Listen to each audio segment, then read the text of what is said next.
예, 한 주간 비가 또 어제 많이 왔어요. 어제 갑자기 폭우가 쏟아지면서 전기가 나갔는데요. 이 본당 교회도 다 나가고 그래서 오늘 예배 어떻게 하지 걱정했었거든요. 그러나 우리 주님께서 또 이렇게 다시 은혜 가운데 만날 수 있도록 인도해 주셨습니다. 참 예배 드리는 게 당연한 것이 아니라는 것, 하나님의 은혜로 우리가 이 자리에 있다는 것을 주님 앞에 다시 고백하게 됩니다. 자, 성도 여러분, 오늘은 우리 사도행전 11장 1절로 18절까지의 말씀을 함께 나누려고 하는데요. 이 내용은 앞서 10장의 내용과 많이 중복이 됩니다. 그들에게 있었던, 즉 베드로와 고넬료에게 있었던 일을 통해서 하나님께서 새로운 복음의 물꼬를 트시죠. 그것은 곧 그들에게만 아니라 바로 이 자리에 있는 저와 여러분에게 하나님의 은혜가 흘러가도록 이끄시는 중요한 역사적인 전환점이었습니다.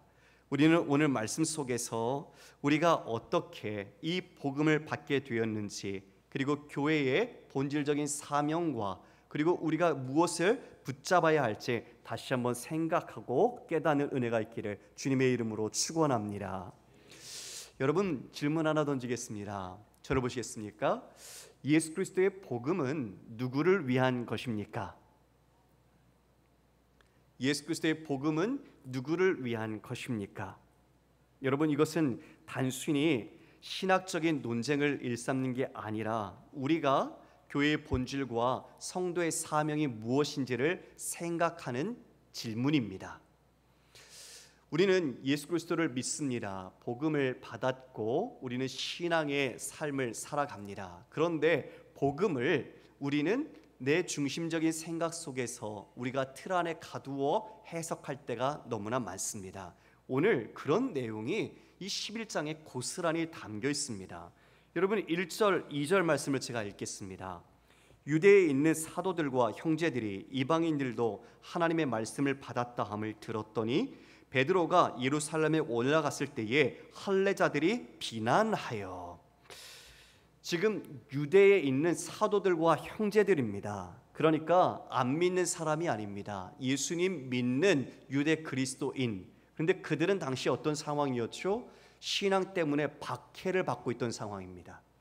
그들이 예수 그리스도를 믿는 것 때문에 자신의 모든 누렸던 것을 포기하고 그리고 쫓겨가고 어려움을 겪고 있던 자들, 바로 그런 유대의 사도들과 형제들이 지금 이방인들에게 복음이 전해졌다, 이방인들에게 이와 같이 예수 그리스도를 믿고 그들이 구원받았다, 하나님의 말씀을 그들이 받았다는 것을 듣고 그들의 마음의 반응은 어떻게 나타납니까? 2절에 보니까 베드로가 예루살렘에 올라갔을 때에 할례자들이 비난했다라고 말합니다. 여러분, 저를 보십시오. 복음을 전하는 게 비난받을 일입니까? 안 믿는 사람에게 복음을 전하면 오히려 칭찬해 줘야 되는 것 아닙니까? 수고했다고, 오히려 좋은 일 했다고, 주님의 영광을 나타냈다고, 오히려 이 돌아온 베드로에게 그들이 소문을 듣고 그들에게 오히려 환영해 주고 하나님 안에서 기뻐해야 되는 것 아닙니까? 죄인 하나가 회개하여 돌아오면 천국에서 의인들이 함께 예수님과 함께 더불어 잔치한다고 했습니다. 그런데 지금 이들은 어떤 표정과 반응을 나타내고 있죠? 비난합니다. 뭐 한 거냐고, 가서 문짓하고 왔냐고. 그들이 누구예요? 형제들입니다. 예수 믿는 그리스도인. 지금 그들이 이 베드로를 힐난하고 비난하고 책망하고 있습니다. 여러분이 만약 베드로라면 어떻게 하시겠습니까? 화나지 않을까요?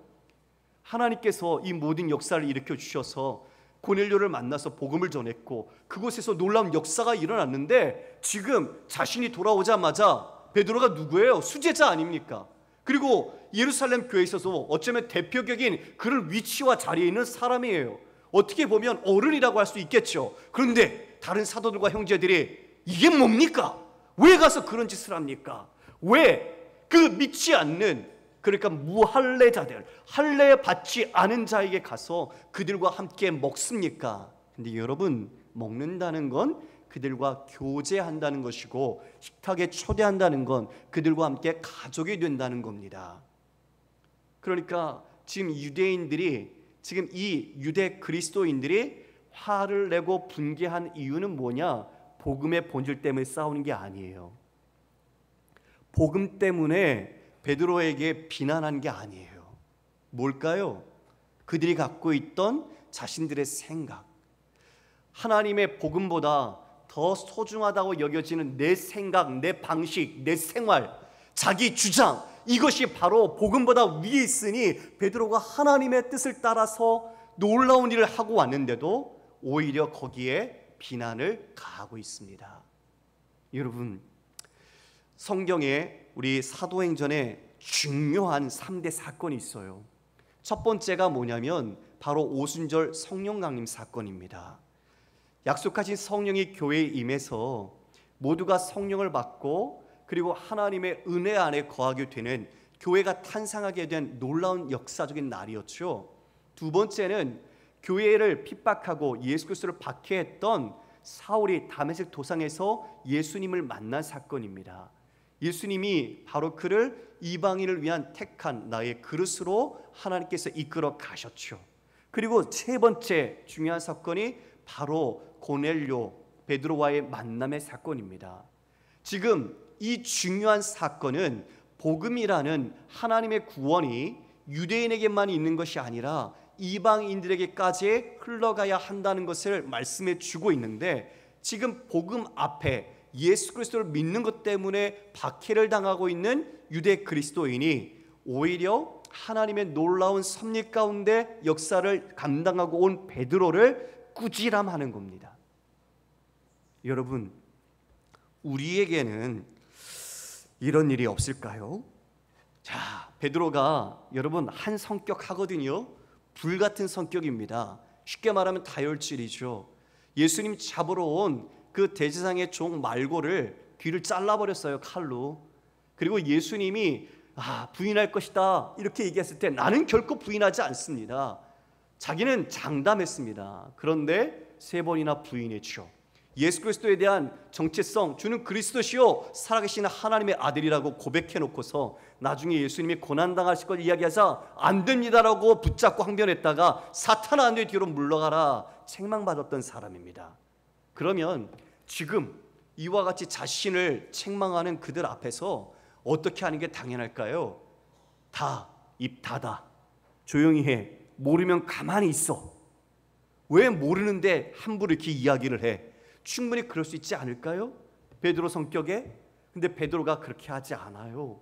베드로가 어떻게 했냐면 4절에 보니까 베드로가 그들에게 이 일을 차례로 설명했다. 차례로 설명했다. 베드로가 바뀌었어요. 변했습니다.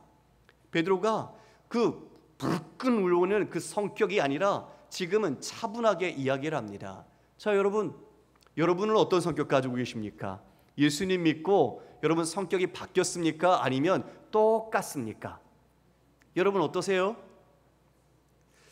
그건 자기한테 묻는 게 아니라 가족에게 물어야겠죠? 그렇죠? 엄마 아빠가 어떻게 바뀌었는지 자매에게 묻고 부부 사이에 서로 물어야지 정확하게 답이 나오겠죠? 여러분 예수를 믿었는데 성격이 안 바뀌었다, 변하지 않았다, 그러면 정말 복음 제대로 받은 거 아니죠.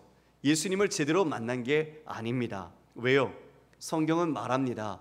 너희가 다 하나님의 아들을 믿는 것과 아는 일에 하나가 되어 온전한 사람이 되어서 그리스도의 장성한 분량이 충만한 데까지 이른다고 이야기합니다. 그것은 예수 그리스도를 믿는다, 즉 믿는 것은 우리가 선지자와 사도들이 말했던 하나님의 말씀, 바로 그 기초, 그 터 위에 우리는 공사하며 집을 지어가는 거죠. 바로 그게 아는 겁니다. 그것은 지식적인 알미 아니라 경험하고 체험해서 아는 겁니다. 그러니까 말씀을 내가 받았고 복음을 내가 믿지만 그 믿음으로 살아가면서 주님과 경험하는 것이 내 믿음의 집에 쌓여서 튼튼하게 올라가는 거죠. 이게 성장과 성숙인 겁니다. 그것이 하나가 되는 것이죠. 그러니까 나는 믿노라 하면서 하나님에 대해서 말씀에 순종하지 않고 그 삶의 주님과의 체험과 경험이 없다면 믿는 게 아니에요. 믿음과 아는 것은 함께 가기 때문입니다. 그래서 믿는다는 것은 곧 내 자신이 그 말씀에 따라 순종하고 하나님께서 원하시는 예수 그리스도의 장성한 충만한 분량, 바로 온유하신 주님, 사랑 많으신 주님, 예수 그리스도의 인격을 닮아가는 것이 바로 우리가 성장해가고 성숙해 간다는 거죠. 그래서 예전에는 다혈질이었고 화를 급히 내고 그랬던 사람도 예수를 믿으면 이제 온유해지고 그 말과 행동이 달라집니다. 인격이 자신의 행함으로 나타나서 바뀌는 모습이 나타나죠. 여러분 좀 어떻게 예수 믿고 바뀌셨어요? 어떻게 변화가 있습니까? 아니면 여전히 똑같은 것 같습니까? 예수 믿고 정말 예수님 닮아가는 여러분 되시기를 간절히 축원합니다. 지금 베드로가 이제 차근차근 그 모든 것을 설명하죠. 자초지정을 이야기한 거예요. 자, 그 부분은 이야기하지 않겠습니다. 간략하게 설명하면 환상밭이요, 하늘에서 내려온 4개의 그 보자기 같은 그릇에 부정한 짐승, 그러나 베드로야 이걸 일어나 잡아먹어라. 그러나 나는 그것을 먹을 수 없습니다. 나는 그런 부정한 것들을 먹지 않았습니다. 그런데 말씀이 있었습니다. 어떻게 하나님이 내가 깨끗하다는 걸 내가 속되다 하느냐 말씀하셨어요. 그런 일이 3번 있은 후에 올라갔지요. 여러분 3번 있었다는 건 완전하게 가르쳐 주신 거예요. 보여주시고 깨닫게 해주신 거예요. 그리고 하늘로 올라갔다는 건 주님이 그것들을 받으셨다는 것을 말씀하고 있습니다. 그런데 이게 뭘까 고민할 때 고넬료가 보는 3사람이 왔지요. 성령께서 말씀하십니다. 저 사람들 내가 보낸 사람들이다. 그리고 너는 일어나 의심하지 말고 그들과 함께 가라.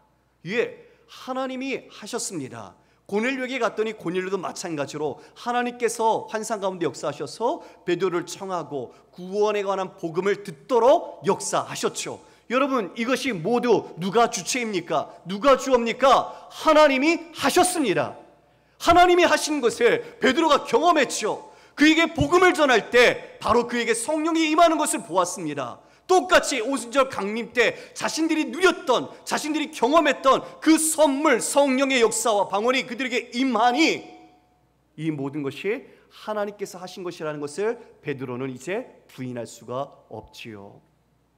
여러분 이 놀라운 경험을 베드로가 했다고 이야기를 합니다. 결국 그 결론으로 베드로가 17절에 뭐라고 말합니까? 우리 17절 말씀을 함께 읽겠습니다. 시작. 그런즉 하나님이 우리가 주 예수 그리스도를 믿을 때에 주신 것과 같은 선물을 그들에게도 주셨으니 내가 누구이기에 하나님을 능히 막겠느냐 하더라. 아멘. 여러분 내가 누구이기에 하나님을 감히 막겠느냐? 베드로가 그와 같이 하나님이 행하신 것을 선포했습니다. 그들은 왜 그렇게 비난했습니까?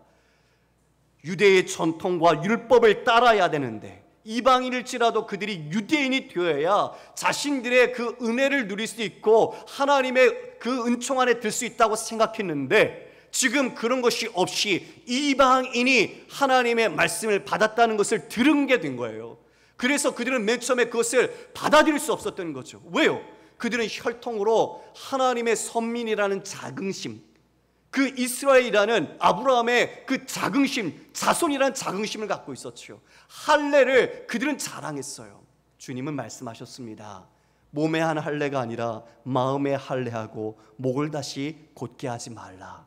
그런데 여전히 그들은 형식에 자신들의 그 모든 신앙의 근거를 가지고 있었던 겁니다. 성도 여러분, 지금 하나님의 이 말씀은 유대인의 경계와 편견을 넘어서는 강력한 메시지입니다. 이것을 깨는 거예요. 우리는 이너서클, 즉 자신이 몸담고 있는 그룹이나 특정 어떤 공동체 안에서 안정을 취하고 그 안에서 자신이 평안하길 원하죠. 그러나 오히려 그것은 다른 사람들에 대한 폐쇄성과 그리고 그것에 대한 배타성을 갖고 있기에 오히려 복음의 성향에 맞지 않습니다. 오히려 그것으로 자신의 특권을 갖고 있다고 여기고 자신을 더 우월감으로 나타내려고 하는 것이 있죠. 그게 혈연이고 지연이고 학연이고 출신 지역일 수도 있고 자신이 가진 직업일 수도 있고 사회적 지위와 경제적 지위일 수도 있어요.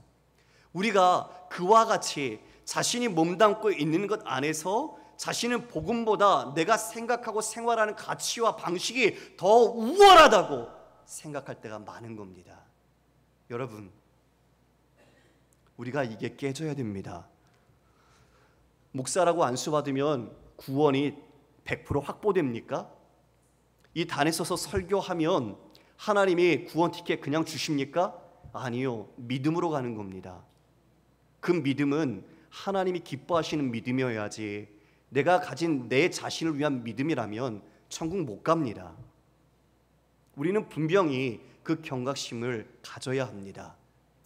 내가 교회 안에서 이너 서클, 우리가 내부자 증후군이라고 말할 수 있겠죠. 그 안에서는 기뻐하고 감사하고 함께 통용되고 서로 용납하는데 밖에 대해서는 우리가 그것을 용납하지 못하고 외면하고 다른 말하고 우리의 모습을 달리하는 말, 이러면 안 됩니다. 그건 복음이 지향하는 모습이 아닙니다. 복음은 안에 있든 밖에 있든 동일하게 우리가 그리스도인으로 행하는 것이죠.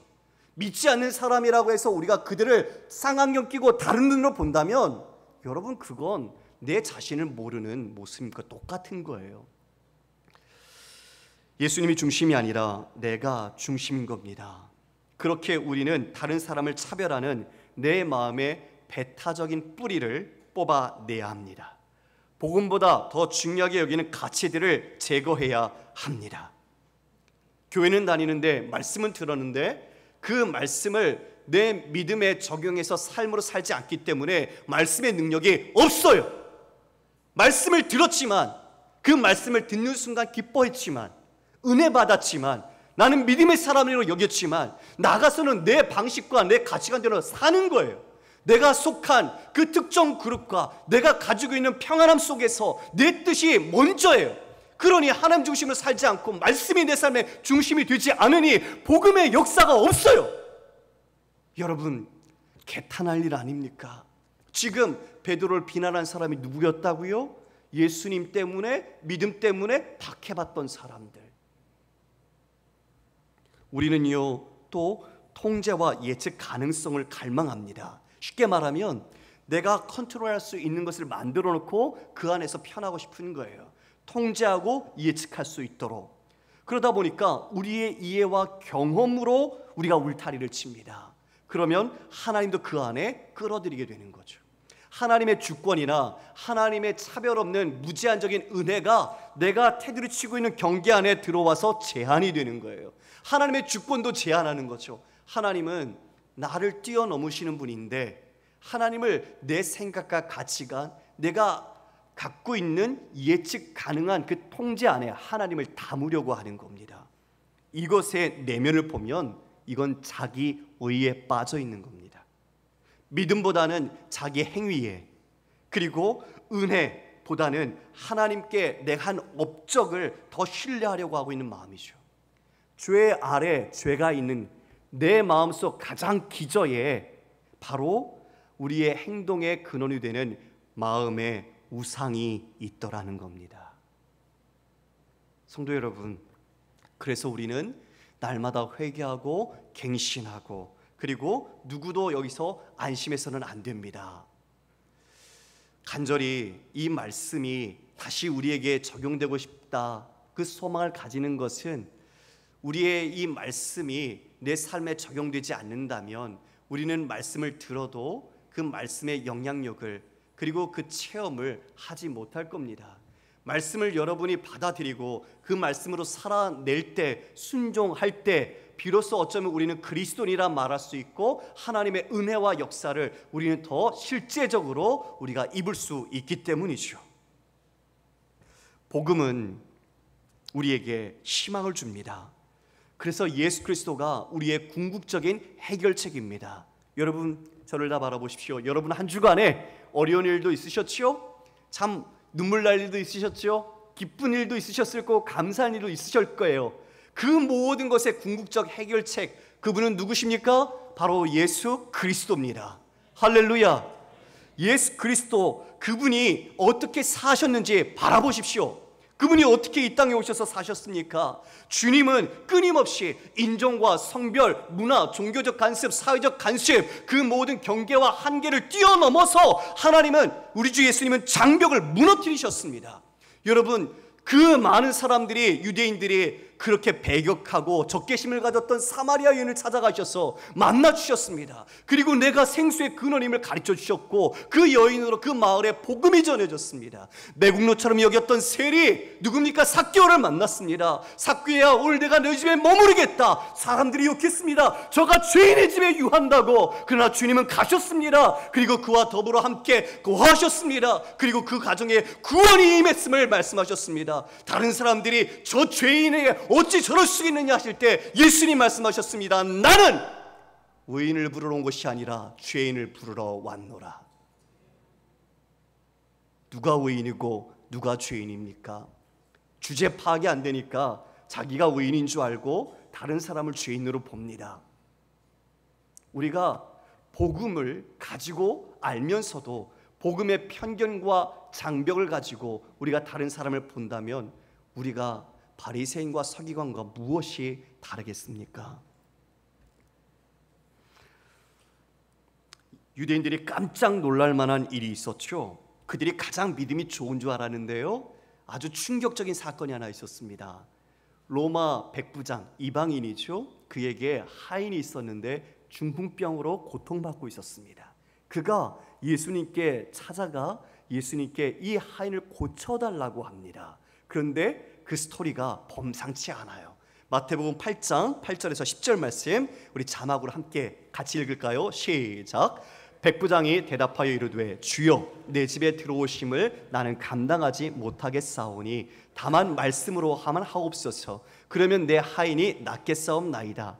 나도 남의 수하에 있는 사람이요 내 아래에도 군사가 있으니 이더러 가라 하면 가고 저더러 오라 하면 오고 내 종더러 이것을 하라 하면 하나이다.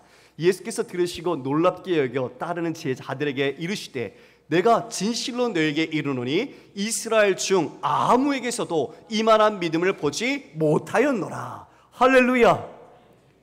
아니, 난 아브라함의 자손이야. 난 할례를 받았다고 자신들만의 은혜와 믿음이 있고 능력을 갖고 있다고 여겼던 그들에게 예수님은 누구를 인정하시죠? 이스라엘 중에서 이만한 믿음을 가진 사람을 내가 만나지 못했다. 이방인이었어요. 이방인, 개, 돼지 취급했던 이방인이 가장 좋은 믿음을 갖고 있다고 예수님께서 인정해 주셨어요. 여러분, 이 사건은 우리의 고정관념을 깨트립니다. 우리가 기대하지 않은 곳에서도 놀라운 믿음을 발견할 수 있는 거예요. 그래서 여러분, 함부로 다른 사람의 믿음을 여러분 평가하지 마십시오. 다른 사람의 믿음을 과소평가하지 마십시오. 여러분에게 묻습니다. 여러분 혹시 자신에게서 누군가 복음의 대상에서 제외시키고 있지는 않습니까? 어떤 직업이나 사회적 지위를 가진 사람들을 내가 혐오하거나 싫어해서 멀리하고 있지는 않습니까?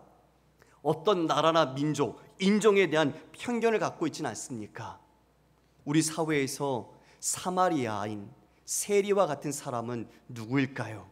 그들에게 여러분은 복음을 전할 준비가 되셨습니까?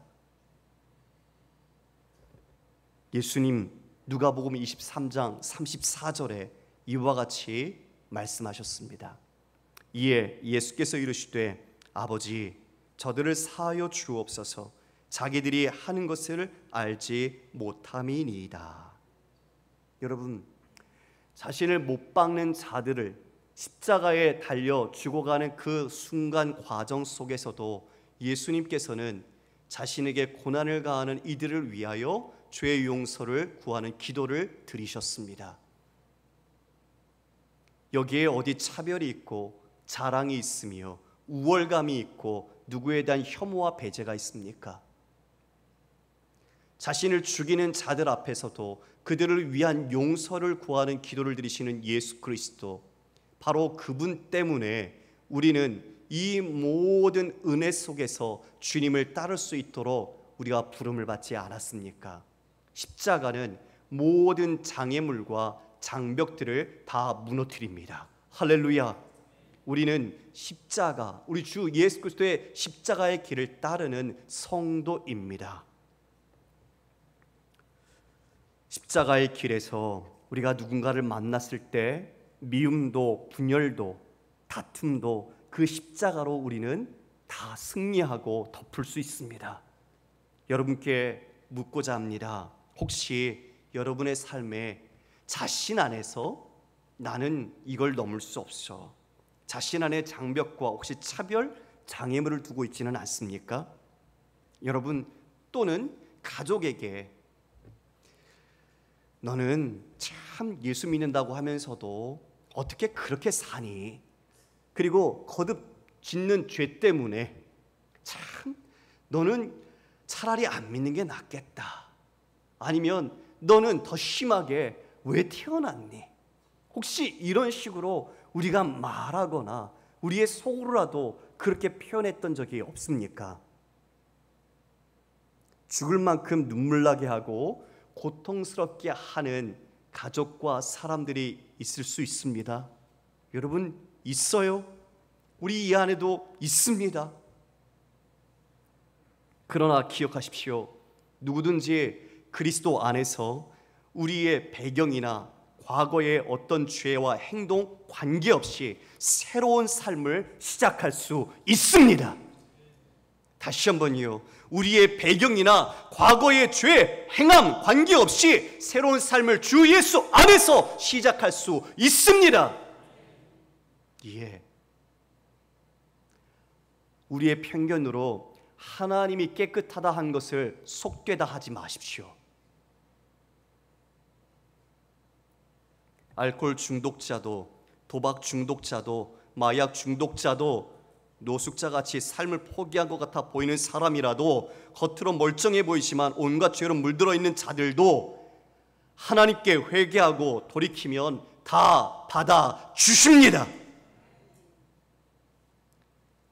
복음은 살리는 겁니다. 복음은 회복시키는 겁니다.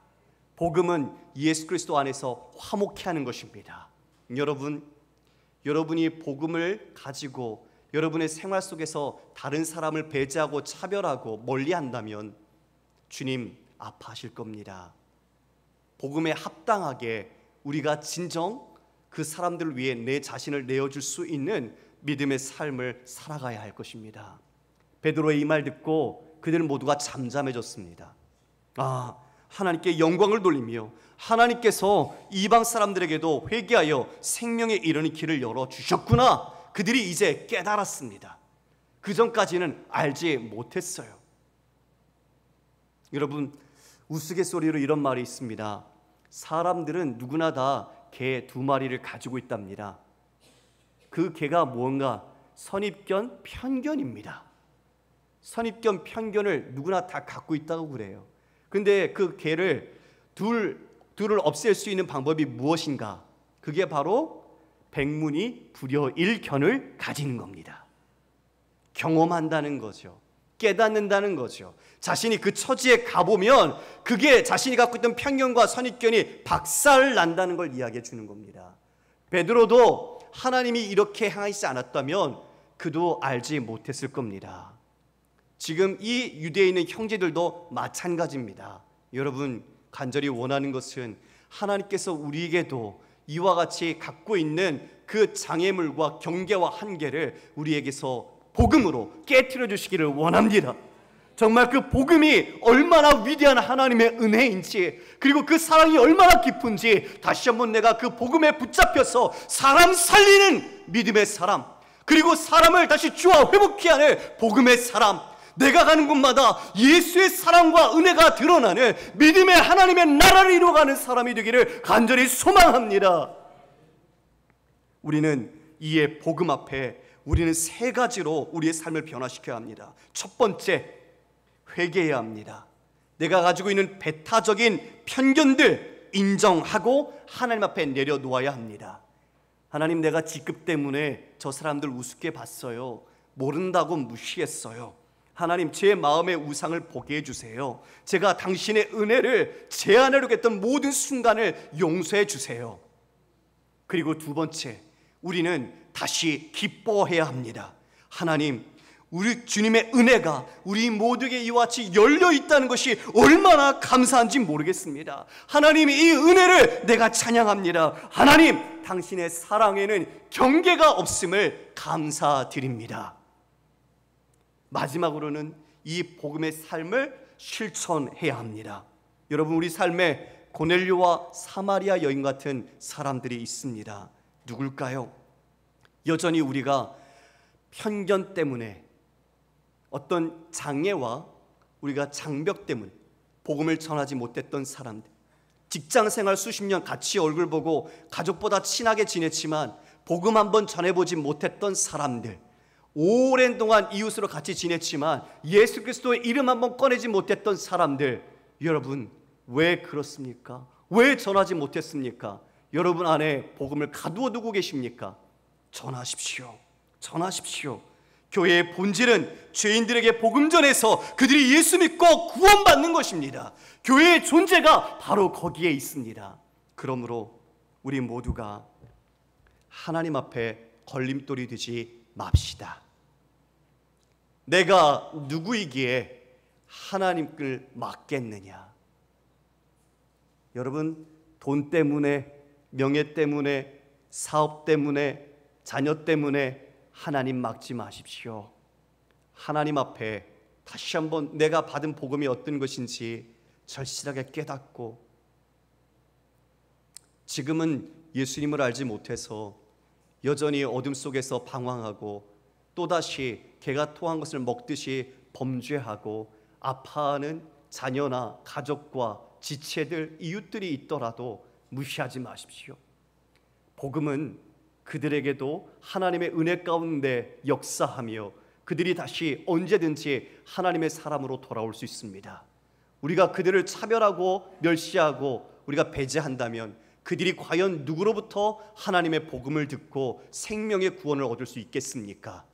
우리가 그렇게 내 안에 있었던 차별과 편견의 벽을 하나님 앞에 다시 한번 회개하고, 하나님, 내가 주님을 막는 자가 되지 않게 하시고 주님 앞에 정말 믿는 것과 아는 것에 하나가 되어 온전한 사람이 되어서 그리스도의 장성한 충만의 분량에 이르기까지 성숙해 가고 주님의 구원의 그 복음의 물꼬를 틔우는 우리 모두가 되게 해주시옵소서. 이와 같이 충성되어 나가는 사랑하는 성도님 되시기를 주님의 이름으로 축원합니다.